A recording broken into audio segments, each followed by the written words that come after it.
Shri LK. Advani.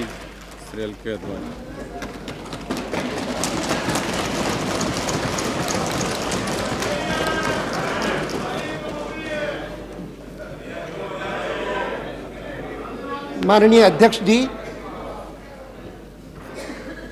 सामान्यतः इस प्रकार के विश्वास प्रस्ताव पर प्रधानमंत्री जब प्रस्ताव रखते हैं उसके साथ साथ कुछ विस्तार से अपनी बात कहते हैं,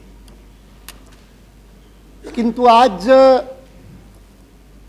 वाजपेयी जी ने प्रस्ताव के साथ साथ कोई अपने पिछले साल के सरकार के काम का कोई आकलन नहीं प्रस्तुत किया, लेकिन 2-3 शब्दों में, 2 वाक्यों में उन्होंने जो बात कह दी वह वास्तव में आज की परिस्थिति की मूल समस्या है। और मैं अपेक्षा करता था कि उन 2-3 वाक्यों का कुछ विस्तार से उत्तर मुझे विपक्ष के नेता से मिलेगा।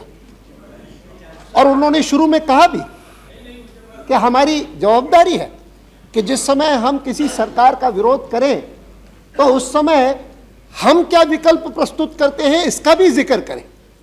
और इसीलिए ये पौन घंटा 45-50 मिनट जो शरद पवार जी बोलते रहे, मैं ध्यान से सुनता रहा कि कहीं मुझे उसकी कुछ झलक मिले।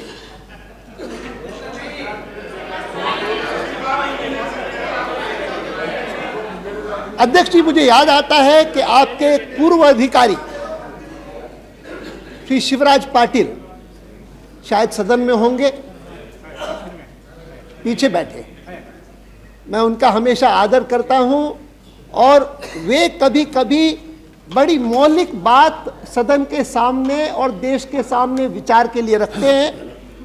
और उसमें उन्होंने एक बार बात कही थी जिसका अनुमोदन प्रधानमंत्री ने भी स्वयं ने किया था, शायद उस समय वो विपक्ष के नेता थे, जिस समय उन्होंने कहा कि दुनिया के संविधानों में अलग अलग व्यवस्थाएं हैं और उनमें से एक व्यवस्था है जर्मनी में। और वो जर्मन की व्यवस्था जो है वो इस कारण से बहुत अच्छी है कि कभी भी अस्थिरता पैदा नहीं होगी। मेरे पास जर्मन संविधान का उदाहरण मैं वो लाया हूं, यह है Basu's select constitutions of the world, उसकी अनुच्छेद 67 आर्टिकल 67। ये महत्व की बात है और यह बात शिवराज जी ने कही है, इसीलिए मैं जिक्र करता हूं। इसका संबंध है कि सदन नो प्लीज सरकार के प्रति अविश्वास प्रस्ताव किस प्रकार से कर सकता है। जर्मनी के संविधान में व्यवस्था है कि अगर कोई अविश्वास का प्रस्ताव रखना हो किसी सरकार के खिलाफ, article 67 says the Bundestag means the parliament can express its lack of confidence in the federal chancellor only by electing a successor with the majority of its members and by requesting the federal president to dismiss the federal chancellor। नई सरकार चुनने से पहले उसको किस सरकार को बनाना चाहते हैं इसके लिए प्रस्ताव लाना पड़ता है और उसके आधार पर राष्ट्रपति से अनुरोध करना पड़ता है कि वर्तमान सरकार को हटा दो।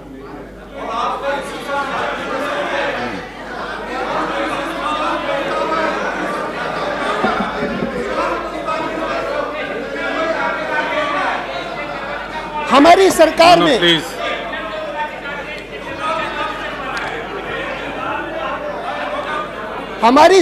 में हमारे संविधान में ऐसी कोई व्यवस्था नहीं है और इसीलिए सामान्यतः व्यवस्था इतनी है कि यहाँ पर अगर आपको सरकार पसंद नहीं है, सरकार को हटाना चाहते हैं, या हटाना तो छोड़िए, हम लोग विपक्ष में तब रहे हैं, वाजपेयी जी, मैं, बहुत सारे लोग जो आज विपक्ष में हैं सीपीआई सीपीएम के, कि जब कहीं कोई गुंजाइश नहीं होती थी सरकार को हटाने की और फिर भी हम अविश्वास का प्रस्ताव लाते थे।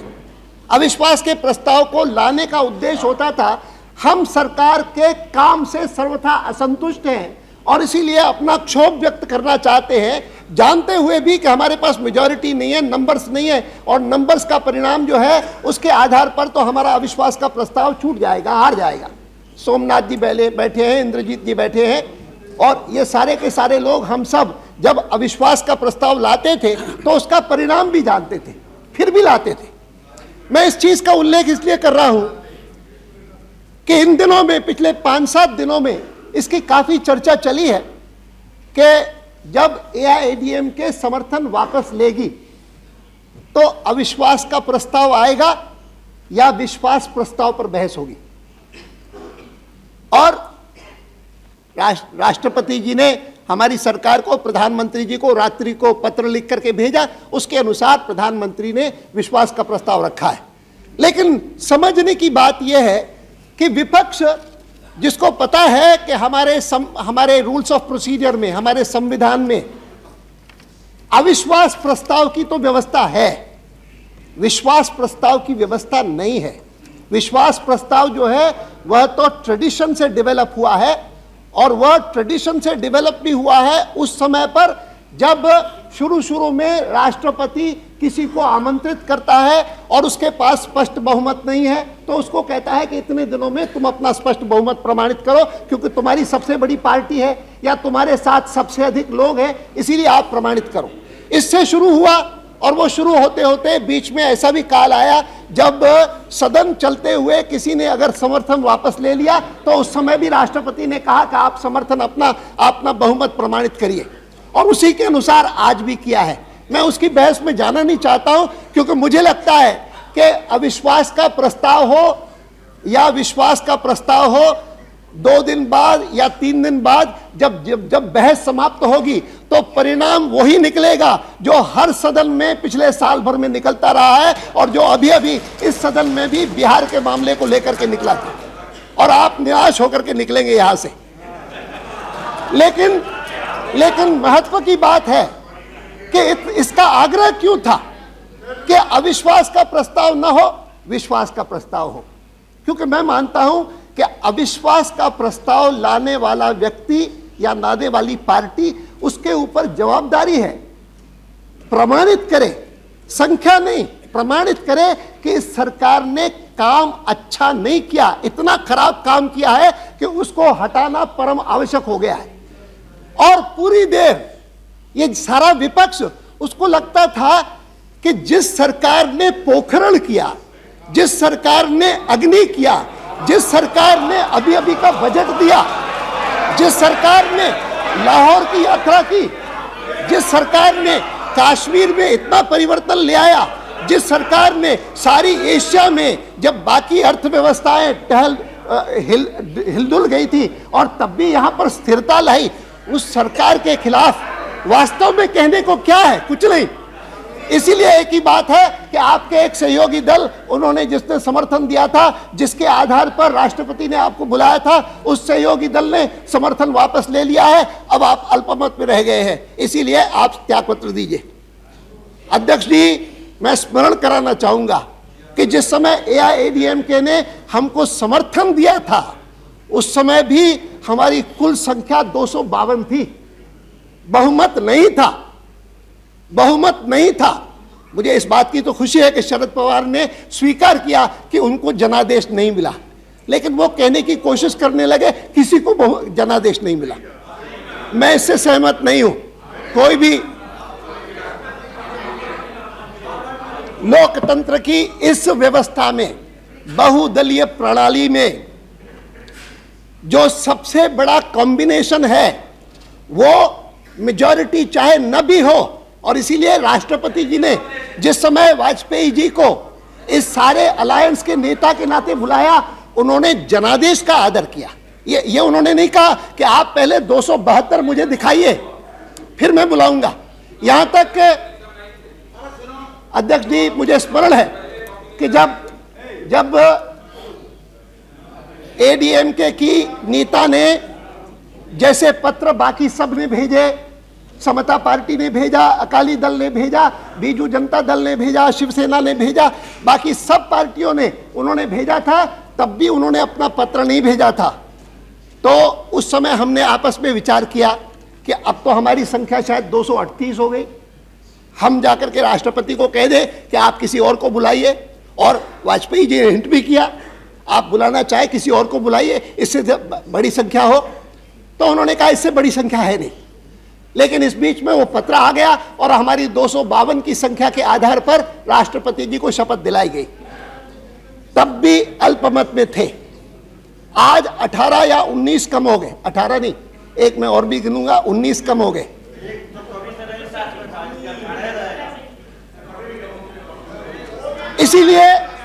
इसीलिए मैं पहले इस बात पर बल देना चाहूंगा कि 1998 के लोकसभा के चुनाव में हिंदुस्तान की जनता ने इस प्रणाली के अधीन एक मत व्यक्त किया और जो जनादेश है वह जनादेश स्पष्ट है कि श्री अटल बिहारी वाजपेयी जी के नेतृत्व में यह अलायंस की सरकार बने। यह देश का जनादेश है और यह 1996 से भिन्न है। 1996 में मुझे याद है कि वह जनादेश एक प्रकार से बीजेपी के लिए था और वह बीजेपी के लिए था, सबसे बड़ी पार्टी करके उभरे और इसीलिए उस समय डॉक्टर शंकर दयाल जी शर्मा ने वाजपेयी जी को उस समय भी बुलाया। लेकिन यह बात सही है कि उन दिनों में स्थिति ऐसी थी कि और कोई पार्टी हमारे साथ आने को तैयार नहीं थी सिवाय शिवसेना के, जो हमारे साथ चुनाव में भी थी और शिवसेना, और चुनाव के तुरंत बाद अकाली दल हमारे साथ आया था, चुनाव में वो भी नहीं था। यह परिवर्तन, यह हिंदुस्तान के राजनीतिक गतिविधियों में और राजनीतिक व्यवस्था में जो परिवर्तन होते रहे हैं उनकी ओर संकेत करते हैं। जिस पार्टी के पास 1989 में, आज से 10 साल पहले, केवल 2 सदस्य थे, आज उस पार्टी के साथ इतने सहयोगी दल जुड़े कि हम 252 की संख्या में पहुंचे। और 252 की संख्या अभी जब परीक्षण हुआ, शक्ति परीक्षण हुआ, तो कांग्रेस पार्टी और हमारे इधर बैठे हुए लेफ्टिस्ट लोग और एसपी और आरजेडी, इन सबको मिलकर के और 29 वोटों से पराजित किया अभी इसी सदन में। और ये जनादेश यूं का त्यों है। आज मुझे बहुत खुशी हुई, शरद पवार ने इस बात का जिक्र किया कि वाजपेयी जी का पूरा जीवन वह राजनीति में सत्ता के लिए न होकर के वह किन्हीं मूल्यों के लिए हुआ है, नैतिकता के ऊपर आधारित रहा है। और इसीलिए उन्होंने कहा कि मैं तो अपेक्षा करता था कि जिस समय AIADMK अपना समर्थन वापस ले लेगी तो वाजपेयी जी तुरंत जाकर के इस्तीफा दे देंगे, ये उन्होंने कहा। और अगर वाजपेयी जी इस्तीफा देते तो वो जनता की इच्छा का आदर नहीं करते। आज प्रातःकाल मैं देख रहा था, आज प्रातःकाल ही एक, ये मेरे पास क्लिपिंग्स हैं आज की, जिसमें एक ओपिनियन पोल लिया गया है और वो ओपिनियन पोल, जिस ओपिनियन पोल में, और ये ओपिनियन पोल AIADMK के समर्थन वापस लेने के बाद लिया गया है। अध्यक्ष जी, इस ओपिनियन पोल के अनुसार Anna Dramuk, please, no mister Ram, please, I am not yielding, no please. Anna Dramuk के वापस लेने के बाद, समर्थन वापस लेने के बाद, और ओपिनियन पोल लिया गया है कि क्या वाजपेयी जी की सरकार को तुरंत त्यागपत्र दे देना चाहिए या सत्ता में बने रहना चाहिए और द्रमुक व अन्य दलों का समर्थन जुटाना चाहिए। इस पर उन्होंने मत लिया और 22% ने कहा कि उनको त्यागपत्र देना चाहिए, 71% ने कहा कि उनको त्यागपत्र नहीं देना चाहिए और उनको DMK और अन्य पार्टियों का समर्थन जुटा करके, और जिस प्रकार से साल भर वो देश की सेवा करते आए हैं वैसे उनको करते रहनी चाहिए। और इसीलिए मैं मानता हूं कि इस समय एक डेमोक्रेटिक लीडर के नाते जनादेश का आदर करते हुए वाजपेयी जी ने यह कहा कि, और राष्ट्रपति के निर्देश को मानते हुए कहा कि मैं सदन के सामने रखता हूं कि आप विश्वास के प्रस्ताव पर अपना मत दीजिए। जो भी निर्णय आपका होगा वो शिरोधार्य में करूंगा। शरद जी ने एक बात कही, अब उन्होंने हमारे खुराना जी को कहा कि अपनी पीड़ा व्यक्त करिए। हमारी पार्टी में किसी को अगर पीड़ा है, किसी को कष्ट है, तो वो किसी नेता के पास आकर के अपनी बात पूरी कह सकता है, लिख सकता है। ये आप जैसी स्थिति नहीं है कि आप अपनी पीड़ा इधर उधर व्यक्त करते रहे, लेकिन आप अपने नेता को कभी अपनी पीड़ा व्यक्त करते हुए, व्यथा व्यक्त करते हुए चिट्ठी लिखने का साहस नहीं कर सकते। चिट्ठी लिखने का साहस कभी नहीं कर सकते। ये पार्टी ऐसी है जिस पार्टी में साधारण से साधारण कार्यकर्ता भी बड़े से बड़े नेता के पास जाकर के अपनी बात दिल की कह सकता है। आपके यहाँ का वातावरण हमारे यहाँ नहीं है कि जिस वातावरण में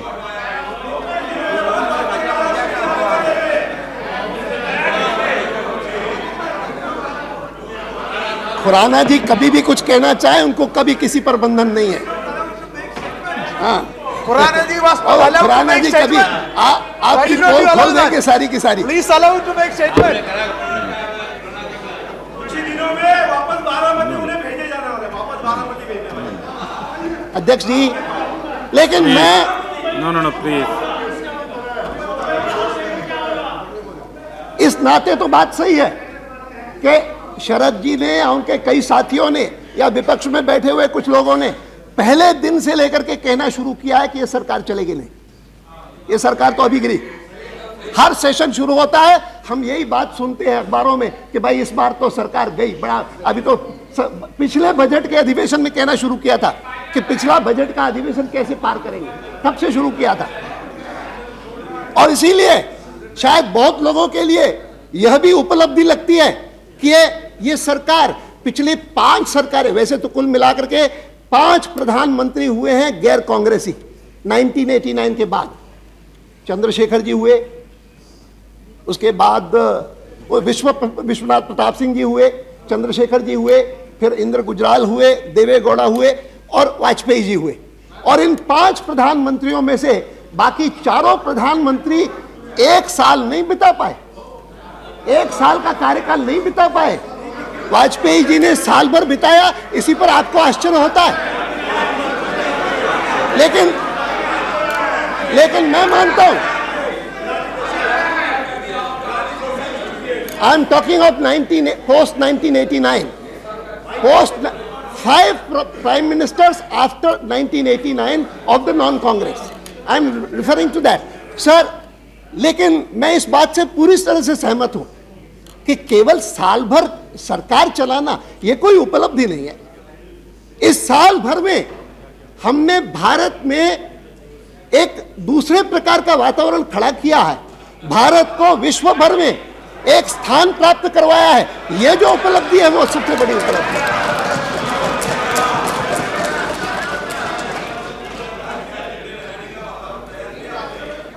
मैं तो ताज्जुब करता हूं इस कांग्रेस पार्टी पर कि जिसने पोखरण 2 की आलोचना की, और आज मैं सुनकर के हैरान हुआ कि अग्नि का जिक्र करते हुए कहते हैं कि हम एक और आर्म्स रेस यहां शुरू करते हैं। हमको इस बारे में कोई संकोच नहीं। पोखरण से लेकर के अग्नि 2 तक, पोखरण 2 से लेकर के अग्नि 2 तक भारत को इस सरकार ने और अधिक सबल किया है और अधिक मजबूत किया है। इसमें आपकी पार्टी अपोलोजेटिक हो सकती है, आपकी पार्टी आर्म्स रेस की बात कर सकती है। क्या ये पोखरण और क्या अग्नि परीक्षा ये 6 महीने में 1 साल में बढ़ गई?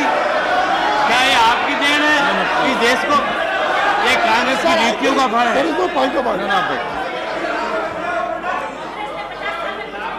नो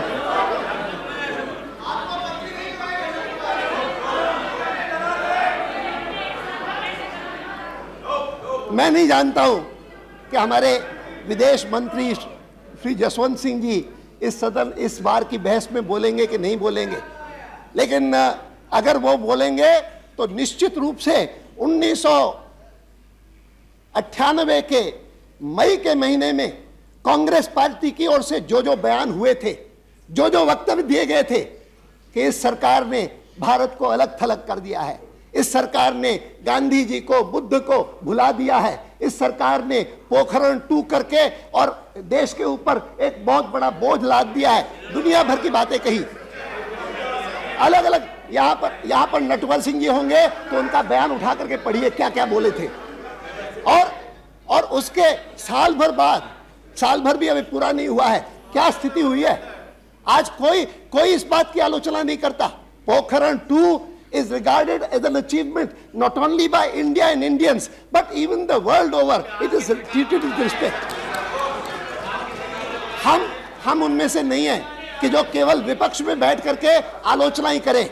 जब इंदिरा जी ने 1974 में पोखरण का पहला विस्फोट किया था तो शायद वाजपेयी जी सबसे पहले थे कि जिन्होंने उनकी तारीफ की थी और सरकार की तारीफ की थी। हम आपकी तरह नहीं करते और इसीलिए मुझे बहुत दुख हुआ आज जब अग्नि 2 और खास करके पूर्व रक्षा मंत्री वो जब अग्नि 2 के बारे में ये वाक्य बोलते हैं कि अग्नि 2 इस समय करने की क्या जरूरत थी, जब हम एक हिस्टोरिक हमने इनिशिएटिव लिया है बस राइड करके पाकिस्तान से दोस्ती करने का, तो पाकिस्तान को इस प्रकार से चिढ़ाने की क्या औचित्य था। मैं मानता हूं कि हिंदुस्तान अपने को मजबूत करे, हिंदुस्तान देश के अंदर आतंकवाद को समाप्त करे और पाकिस्तान के साथ दोस्ती करे। ये परस्पर विरोधी अप्रोचेस नहीं है, ये परस्पर पूरक अप्रोचेस है। मुझे याद आता है अध्यक्ष जी, आज से कई साल पहले, हो सकता है 4 साल हो 5 साल हो, मैं उस समय भारतीय जनता पार्टी का अध्यक्ष था और पाकिस्तान में जो ब्रिटिश हाई कमिश्नर थे सर बैरिंगटन नाम के, वे यहां पर आए थे और वे मुझे जब मिले तो उन्होंने कहा मैं मुख्य रूप से आपसे हिंदुस्तान पाकिस्तान के संबंधों के बारे में, कश्मीर की समस्या के बारे में मैं चर्चा करने आया हूं और आपका दृष्टिकोण, आपकी पार्टी का दृष्टिकोण मैं समझना चाहूंगा। और उस चर्चा में उन्होंने एक बड़ी महत्वपूर्ण बात कही। उन्होंने कहा कि मेरा यह विश्वास है, मेरा यह कन्विक्शन है और पाकिस्तान में जो एलीट है उसका भी कन्विक्शन है कि हिंदुस्तान और पाकिस्तान के संबंध सबसे अच्छे तब बनेंगे जब नई दिल्ली में भारतीय जनता पार्टी की सरकार होगी। और उन्होंने जब यह कहा, फिर उन्होंने दुनिया भर की एनालॉजीज देते हुए कि अमेरिका और चाइना के संबंध कब अच्छे हुए, जब प्रेसिडेंट निक्सन हुए और प्रेसिडेंट निक्सन जिनके बारे में चाइना में माना जाता था कि ये तो फॉर्मोजा के समर्थक है और ये तो चाइना के खिलाफ है, ये तो कट्टर एंटी कम्युनिस्ट है, वैसी धारणा आपकी बीजेपी के बारे में, वाजपेयी जी के बारे में, आपके बारे में बनी हुई है। और इसीलिए मुझे ये यकीन है कि जिस दिन आपकी सरकार यहाँ आएगी उस दिन निश्चित रूप से भारत और पाकिस्तान के संबंध सुधारने की दिशा में कदम होगा। और मैं तारीफ करता हूं, मैं बधाई देता हूं वाजपेयी जी को कि साल भर भी बीतने उन्होंने नहीं दिया। पोखरण के बावजूद और अग्नि की तैयारी करने के बावजूद उन्होंने लाहौर की यह यात्रा की, जिस लाहौर की यात्रा की पाकिस्तान में तारीफ हुई, दुनिया भर में तारीफ हुई कि इतना शानदार और ऐतिहासिक पहल और किसी देश ने, किसी सरकार ने नहीं किया। आप कर सकते थे, क्यों नहीं किया? आप कर सकते थे पोखरण, क्यों नहीं किया? मेरे पास हाँ वेंकटरमण, हाँ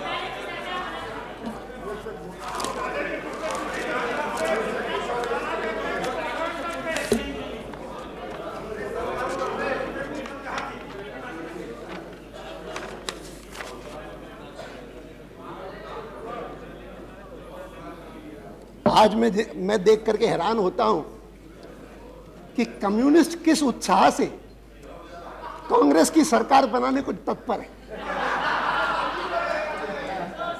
अजीब है सचमुच ये communist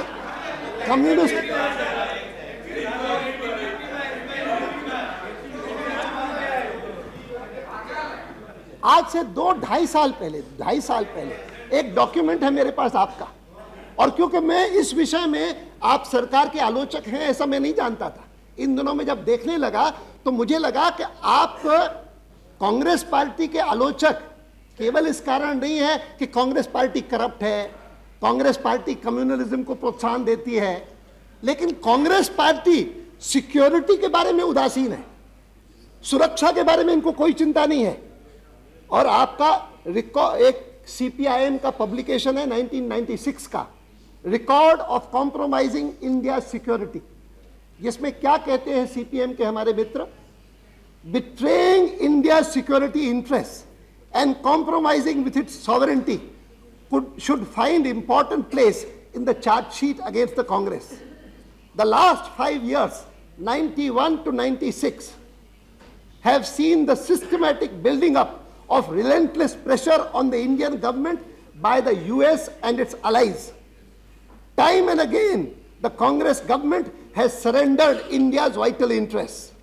The Americans, who are determined to prevent India developing missile technology, curbing our nuclear technology, and who are taking a position hostile to India's interests by its agenda for an independent Kashmir, have now succeeded in becoming collaborators with India's military establishment thanks to the Congress-I government's pro-imperialist policy. Collaborators Americans हैं इनके कि आप हैं collaborators इनके? Collaborators कौन हैं? और इसीलिए मैं हैरान होता हूं कि किस प्रकार का, और इसीलिए मुझे विश्वास है कि कांग्रेस पार्टी भी जानती है कि इस सदन में से मिनट सर, आपका हमेशा आदर करता हूं। मैं तो सिर्फ इतना ही कहना चाहता हूं कि आप बांग्लादेश को भूल गए क्या? 95,000 को भूल गए क्या? मैं नहीं भूला। इंदिरा गांधी, मैं नहीं भूला। उनको जो है वो 7वां बेड़ा भी चला गया, सारे बेड़े चले गए, उसका भी तो देखने वाला। नहीं, मैं नहीं भूला। थोड़ा सा जान, मैं नहीं भूला। अगर ये होता तो बात कर जाखड़ जी, बांग्लादेश जब किया था आपकी श्रीमती गांधी ने, तब आप शायद भूल गए कि वाजपेयी जी ने क्या कहा था उनके बारे में। मैं नहीं भूला हूं, मैं तो इनको याद दिला रहा हूं। मैं याद दिला रहा हूं, आज आपको याद दिला रहा हूं। आप इनके भरोसे चल रहे हैं, इनके भरोसे आप सरकार बनाने की कल्पना करते हैं। पहचानिए इनको, और इनको सारी दुनिया पहचाने। आप इनको पहचानिए और इनको सारी दुनिया पहचाने, ये कहने के लिए मैं कह रहा हूं।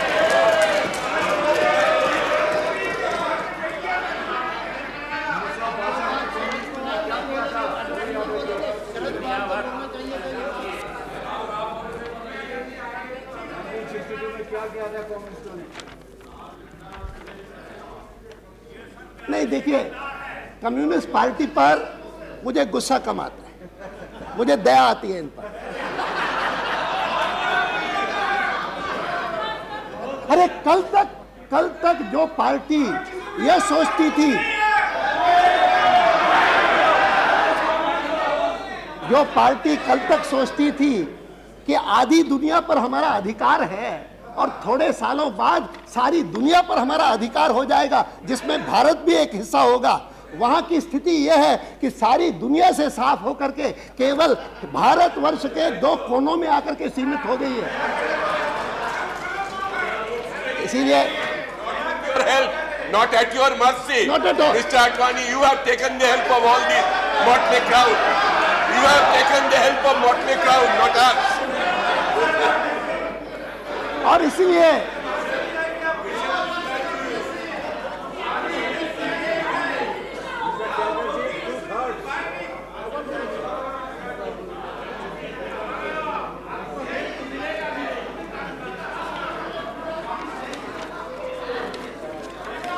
और ये मैंने 96 का पढ़ के सुनाया आपको।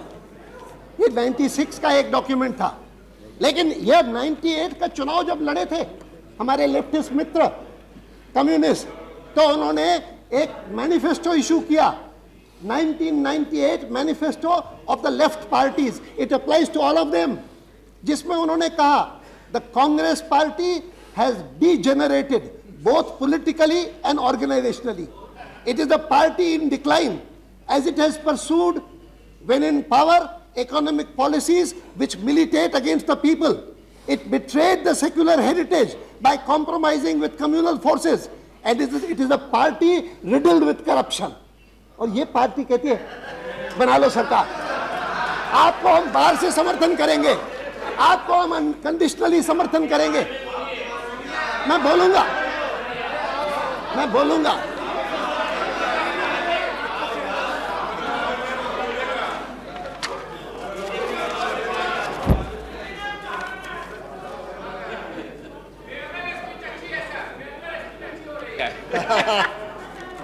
मैं फिर से उसी पर आता हूं कि इस बहस में सार्थकता आएगी अगर आप कह दें कि हम इस सरकार को हटा करके क्या विकल्प प्रस्तुत करना चाहते हैं।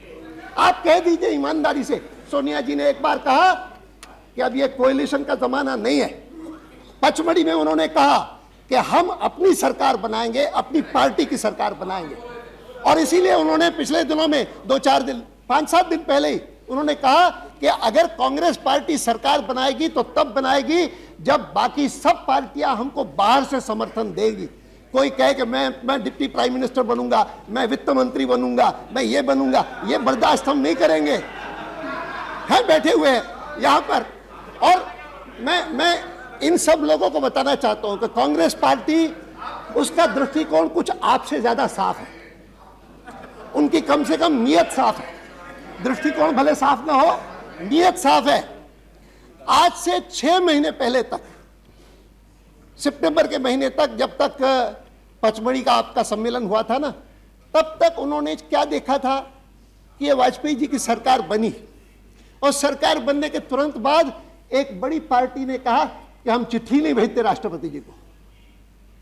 ये सरकार कैसे चलेगी इस प्रकार की अलायंस? शुरू में कहती है, जिसने 7 चुनाव में भाग लिया, और वो चिट्ठी भेजने में आनाकानी करती है, और फिर यहां से भेजना पड़ता है किसी दूत को, जसवंत सिंह जी को कष्ट करना पड़ता है जाकर के उनको बनाए। ये सब चला, उन्होंने देखा। फिर उन्होंने ये भी देखा कि भाई इस पार्टी में कई सारे लोग हैं, उनकी भी महत्वाकांक्षा हो सकती है प्रधानमंत्री की, एक ही थोड़ी है। तो और कुछ नहीं तो कम से कम वाजपेयी जी और अडवाणी के बीच में कैसे दरार डाली जाए। लगातार डिसइंफॉर्मेशन फैलाओ, और बहुत सिस्टमैटिकली किया, मानना पड़ेगा। मैं मानूंगा कि बहुत योजना पूर्वक किया है। और मदन लाल खुराना अपने को देखेंगे, और नहीं, और कुछ नहीं मिला। मैं जानता हूं सब, मैं इसीलिए, मेरी बात का वजन नहीं है। खुशी देख रहे हैं, कैसे लग रहा है? वो खुशहाली देख रहे हैं। आज 1 साल में पहली बार देखी अडवाणी, नहीं देखा। राजेश जी, यह पार्टी किस प्रकार की है, इसको आपको कल्पना करनी पड़ेगी। ये कांग्रेस पार्टी नहीं है। इस कांग्रेस पार्टी में क्या हो सकता है, ये तो पिछले आपके अध्यक्ष ने जब जिस प्रकार से पूर्व अध्यक्ष को हटा करके बनाया था, तब सबने देखा था। ये पार्टी वैसी नहीं है। इस पार्टी में मैं मानता हूं कि हमारी पार्टी ही छोड़िए, लेकिन हिंदुस्तान भर में भी इस प्रकार का नेता आपको नहीं मिलेगा, देश को नहीं मिलेगा, जैसे श्री अटल बिहारी वाजपेयी। इतना कद है, इतने कदावर है, और ये बावजूद इसके है कि उनकी विचारधारा में कमिटमेंट होते हुए भी, मेरी विचारधारा में कमिटमेंट होते हुए भी, मैं कभी इस प्रकार की इमेज नहीं क्रिएट कर पाया कि जिसमें लोग मुझे कट्टरवादी मानते हैं। और कट्टरता इस विचारधारा में ही नहीं है। सही कहा शरद पवार ने कि हिंदुत्व की सबसे बड़ी कोई विशेषता है तो वो उदारता है, वह सहिष्णुता है, सब लोगों को समेट करके चलने की बात है। और अगर न होता तो 1947 में जो संविधान निर्माता बैठे होते, उन्होंने 1950 में यह संविधान न बनाया होता।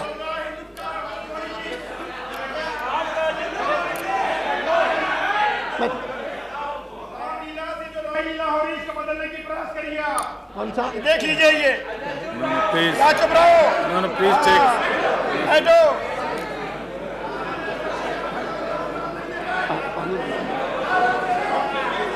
No, please check. मैं देख लूँ। No, please check your seat. Honorable member, please check your seat. No, please check your seat.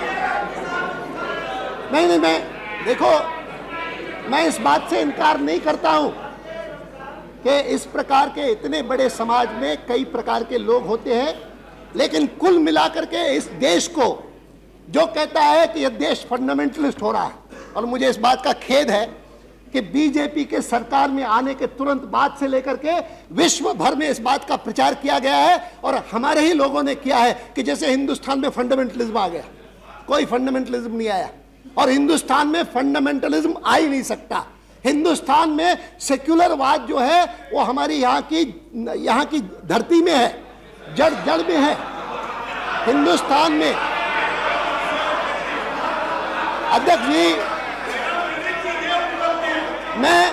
अध्यक्ष जी मैं निवासी उस भाग का हूं जो आज पाकिस्तान का हिस्सा है। मैं सिंध का निवासी हूं और उस क्षेत्र से करोड़ों लोग बेघर होकर के इधर आए। 1947 में भारत का विभाजन हुआ तो किस आधार पर हुआ? पंथ के आधार पर, मजहब के आधार पर, धर्म के आधार पर, कि कहां पर हिंदुओं का बहुमत है, कहां पर मुसलमानों का बहुमत है, उसके आधार पर नक्शा खींचा गया। पाकिस्तान ने अपने को मजहबी राज्य घोषित किया कि हमारे यहां पर इस्लामिक राज्य होगा, और इस्लामिक राज्य और मजहबी राज्य का अर्थ है कि मुसलमान जो है वो प्रथम दर्जे का नागरिक, बाकी जो है वो द्वितीय दर्जे के नागरिक। अगर भारत उस समय यही करता तो शायद दुनिया हमको दोष नहीं देती।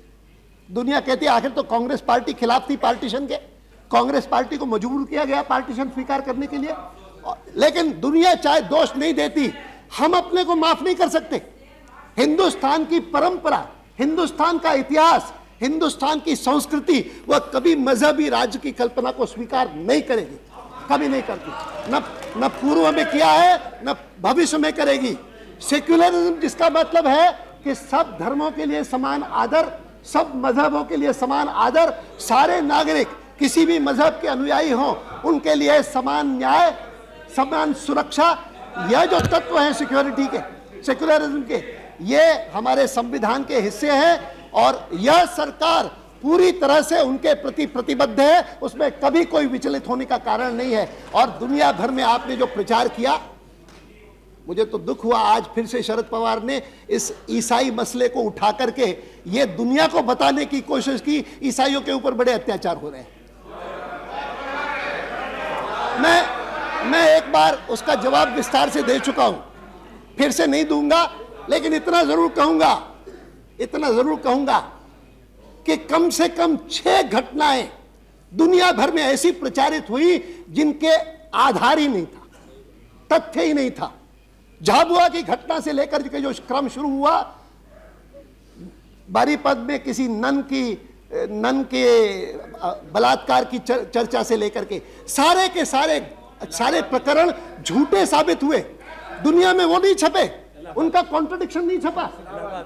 इलाहाबाद हमें मैंने कहा ना 6 घटनाएं ऐसी, इलाहाबाद की, ओडिशा की, और ये सारी की सारी घटनाएं मैं ये स्वीकार करूंगा कि दूसरी जो घटनाएं सही हैं वो भी नहीं होनी चाहिए। सरकार का काम है कि कहीं पर भी किसी के साथ अन्याय न हो, किसी के ऊपर अत्याचार न हो, और खास करके अल्पसंख्यकों के ऊपर अगर अत्याचार होता है तो मेरी सरकार अपने को जिम्मेदार मानती है, हमारा खास उनके प्रति दायित्व है। लेकिन जिस प्रकार से प्रचार हुआ है उसमें से ये संशय पैदा होते हैं, जिन संशयों को मेरे मित्र जॉर्ज फर्नांडिस ने अभिव्यक्ति दी, मैंने नहीं दी लेकिन उन्होंने दी, क्योंकि उनको लगा कि मैं कहूंगा तो कोई इस प्रकार का आरोप नहीं लगाएगा, लेकिन लगता है कि कोई षड्यंत्र है इसके पीछे। और इसीलिए सरकार ने पहली बार हिंदुस्तान के इतिहास में एक घटना को लेकर के, एक ऑस्ट्रेलियन नेशनल थे जिनके 2 बच्चों की भी हत्या हुई, जिंदा जलाया गया, बड़ा भयंकर भीषण कांड था।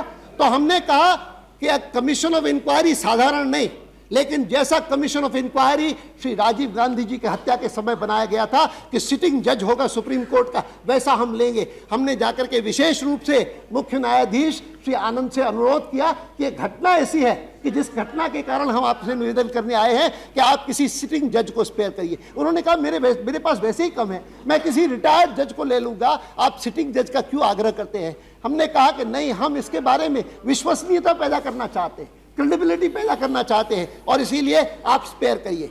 और उन्होंने माना हमारी बात, और एक सिटिंग जज उसकी जांच कर रहा है। मैं उसके बारे में इस समय और कुछ नहीं कहूंगा, सिवाय इसके कि जहां तक ये सरकार है, इस सरकार को इस बात का गर्व है कि पिछले 10 सालों में 1989 से लेकर के 1998 तक 10 सालों में कभी भी सांप्रदायिक घटनाएं इतनी कम नहीं हुई, सांप्रदायिक दंगे नहीं हुए जिस प्रकार से 1998 रहा। It has been a riot free year by and large, a riot free year 1998।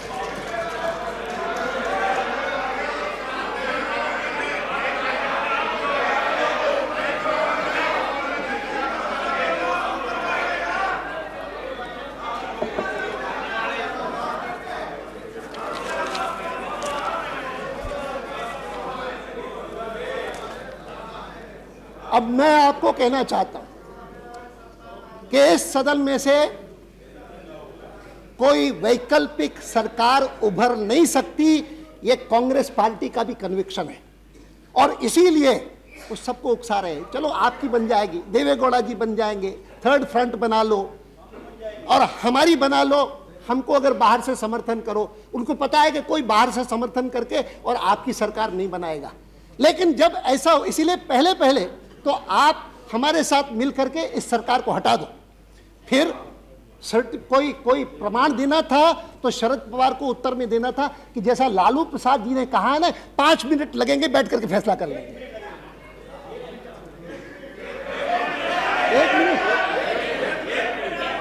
1 minute लगेगा।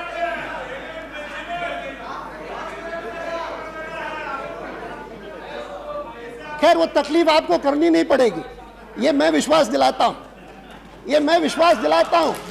और मैं आभारी हूं हमारे डीएमके के मित्रों का, जिन्होंने सारी स्थिति को पहचान करके सही तरीके से और ये निर्णय किया कि हमको चाहे जितना कठोर कदम लेना पड़े, हम निश्चित रूप से देखेंगे कि यह जो इस सरकार को गिराने का षड्यंत्र है वो विफल हो।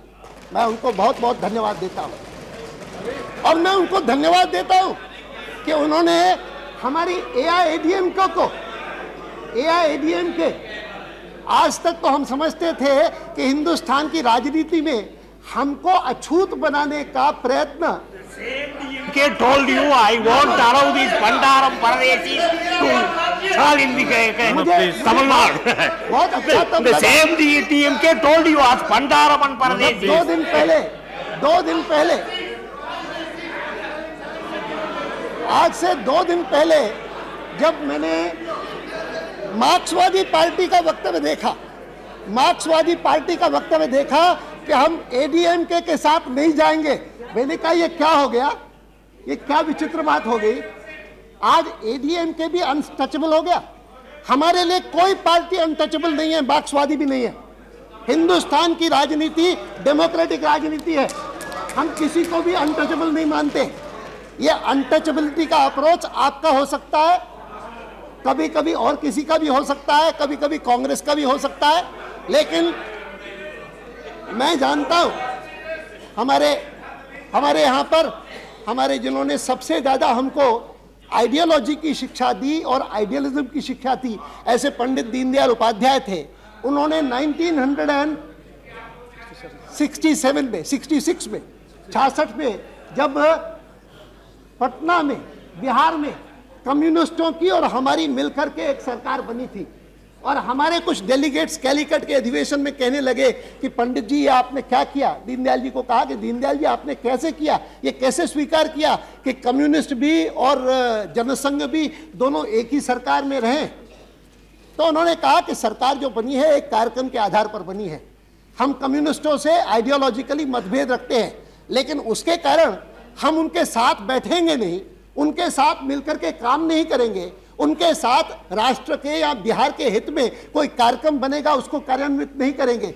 यह जो अस्पृश्यता का कार्य है ये कभी कोई जनसंघ का व्यक्ति न माने। उन्होंने कहा कि आश्चर्य की बात है, उनके शब्द थे कि ये बड़ी विडंबना है कि सामाजिक क्षेत्र में अस्पृश्यता एक पाप माना जाता है, अपराध माना जाता है, लेकिन राजनीतिक क्षेत्र में कुछ दल हैं जो कहते हैं कि इसको अगर अस्पृश्य तुमने नहीं माना तो तुम पाप करते हो, इसीलिए तुम इसको अस्पृश्य मानो।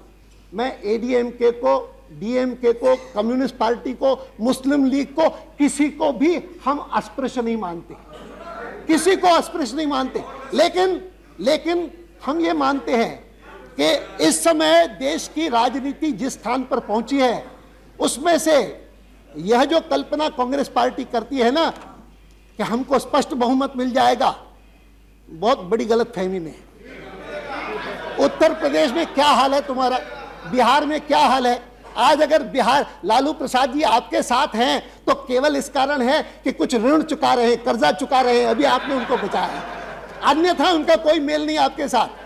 वो कोशिश करेंगे कि आपका तिल भर भी वहां कुछ ना हो, और उनको पता है कि वहां कुछ है नहीं आपका, इसलिए आपका साथ दे रहे हैं। मुलायम सिंह जी को थोड़ी सी चिंता है, सपा को थोड़ी सी चिंता है, वो क्या करेंगे मैं नहीं जानता हूं, लेकिन मैं इतना जरूर जानता हूं कि उत्तर प्रदेश और बिहार में जैसी आपकी दुर्गति है उसके आधार पर यह कल्पना करना कि आपको स्पष्ट बहुमत मिलेगा, ये कोरी कल्पना है, कुछ नहीं होना है उससे। हाँ, इससे अच्छा होता कि आप ये सबको साफ कहते कि आज से 6 महीने पहले तो हम सोचते थे कि ये सरकार लोकप्रियता अर्जित कर, ये बदनाम हो रही है, ये सरकार जो है वो नॉन परफॉर्मिंग गवर्नमेंट है, लेकिन पिछले इन 3-4 महीनों में जिस प्रकार से उन्होंने लाहौर की बस यात्रा की, जिस प्रकार का बजट पेश किया, जिस प्रकार से बिहार के बारे में काम किया, जिस प्रकार से इंफॉर्मेशन टेक्नोलॉजी के बारे में कदम उठाए, जिस प्रकार से ये स्थिति ला करके खड़ी कर दी कि वर्ल्ड बैंक को कहना पड़ा कि India is now the most sought after destination in this region. और वर्ल्ड बैंक की रिपोर्ट ने कहा कि इस बार इस रीजन में जितना इन्वेस्टमेंट हुआ है उसमें से 80% भारत में हुआ है, ये वर्ल्ड बैंक की रिपोर्ट है। ये सारी चीजें देख करके आपको लगा कि ये तो धीरे धीरे करके स्थिति बदल रही है, और इसीलिए अगर ये सरकार चलने लगी तो सरकार 2-4 महीने में ऐसी स्थिति कर लेगी कि जब आंध्र और कर्नाटक के चुनाव आएंगे तो कांग्रेस का सफाया हो जाएगा, और इसलिए जितनी जल्दी इसको गिरा सको उतना अच्छा है। और आपको सबको कहते हैं कि आप चाहे आप सरकार बना लो, हम सरकार बना लें, कोई सरकार बना ले, कोई न कोई सरकार बननी चाहिए। इनकी नियत है कि ये सरकार जाए और जल्दी से जल्दी चुनाव हो, ये इनकी नियत है। इस नियत को पहचानना चाहिए, और नियत को पहचान करके मुझे विश्वास है कि आप सभी लोग सोचेंगे, सब लोग सोचेंगे, विचार करेंगे। इनको कहिए कि या तो आप विकल्प प्रस्तुत करिए, और आज चुनौती दी है प्रधानमंत्री ने, आप विकल्प बताओ कि क्या करना चाहते हैं। वैसे वो विकल्प साकार होने वाला नहीं है, क्योंकि बहुमत संख्या में आज भी इस तरफ है, और वो बहुमत शीघ्र प्रमाणित होगा, कल होगा, परसों होगा, ये तो अध्यक्ष पर निर्भर है। मैं समझता हूं मैंने कुछ बातें नहीं कही हैं, क्योंकि मुझे विश्वास है कि हमारे प्रतिरक्षा मंत्री, हमारे वित्त मंत्री, हमारे अन्य सहयोगी इन बाकी चीज़ों पर प्रकाश डालेंगे जिनका जिक्र शरद पवार ने किया है। मैं सदन से अनुरोध करता हूं, सभी से, मैं कांग्रेस से ज़्यादा अपेक्षा नहीं करता, मार्क्सिस्टों से ज़्यादा अपेक्षा नहीं करता, लेकिन बाकी सबसे मैं अपेक्षा करता हूं कि इस बात पर गंभीरता से विचार करिए कि क्या यह उचित होगा। मैं नहीं करता, मार्क्सिस्टों से तो मैं करता ही नहीं, थोड़ी बहुत सीपीआई से करता हूं, थोड़ी बहुत सीपीआई से करता हूं, वो कभी कभी समझदारी की बात करते हैं। बाकी कांग्रेस की तो दयनीय स्थिति है, उनको You are against principled politics. इनकी स्थिति जो है वो मैं समझ सकता हूं, अच्छी तरह से समझ सकता हूं, जिसके कारण अब विपक्ष के नेता हैं, मैं उनके बारे में क्या कहूं, लेकिन मैं इतना ही कहूंगा कि आप पुनर्विचार करिए, इस पर पुनर्विचार आप कर सकते हैं कि जो अप्रोच आज से 6 महीने पहले आपने अपनाया था और जिसकी प्रतिध्वनि हमको आपके पचमढ़ी के प्रस्तावों में मिली थी, उसमें कुछ सूझबूझ लगती थी, कुछ बुद्धिमत्ता लगती थी। उस आधार पर आप चलेंगे तो शायद आप देश के लिए अधिक योगदान कर सकेंगे। जो इस समय की नेगेटिव पॉलिटिक्स आप खेल रहे हैं वह देश के लिए तो अहितकर है, आपकी पार्टी के लिए भी अहितकर है। मैंने जो बात बिहार के समय में कही थी, बिहार के समय में मैंने कही थी, मैंने कहा था कि बिहार में आप लालू जी की सरकार को वापस बिठा रहे हैं तो वह बिहार के लिए अहितकर होगा, मेरी पार्टी के लिए लाभकारक होगा। लेकिन मैं आपसे चाहता हूं कि मेरी पार्टी का अहित करते हुए भी आप बिहार का भला करें, देश का भला करें। उसी प्रकार से मैं आपको कहता हूं कि पुनर्विचार करिए। शरद पवार ने कुछ भी कहा हो, अगर आज शिवशंकर फैसला कर लें नहीं आज हम वाजपेयी जी की सरकार का समर्थन करेंगे तो स्थिति बदल जाएगी। इनका वजन ज्यादा है, शरद पवार का बदल नहीं, वो तो औपचारिक रूप से विपक्ष के नेता है। असली तो ये है, और अगर ये असली जो है वो अगर बात अपनी कह दे तो शायद सारा वातावरण बदल जाएगा। इन्हीं शब्दों के साथ मैं बहुत जोरदार ढंग से वाजपेयी जी के प्रस्ताव का समर्थन करता हूं और सदन से अनुरोध करता हूं कि उसका समर्थन करें। बहुत बहुत